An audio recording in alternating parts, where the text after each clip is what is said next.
tamilcinemanew.in.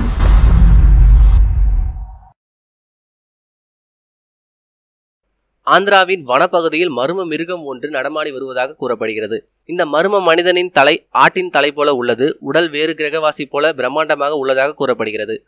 இந்த மிருகம் இதுவரை பல உயிர்களை வேட்டையாடி உள்ளது. ஆடு மாடு என ஏராளமான கால்நடைகளையும் மனிதர்களையும் பலி வாங்கி உள்ளது. பெரும்பாலும் இரவு நேரத்தில் மட்டுமே இந்த மிருகம் நடமாடி வருவதாக கூறப்படுகிறது. இதனால் பொதுமக்கள் பெரும் அதிர்ச்சி அடைந்து உள்ளதாக கூறப்படுகிறது. இது உண்மையா பொய்யா என தெரியவில்லை. ஆனால் இது தொடர்பான புகைப்படங்கள் சமூக வலைதளங்களில் வெளியாகி வைரலாக பரவி வருகிறது.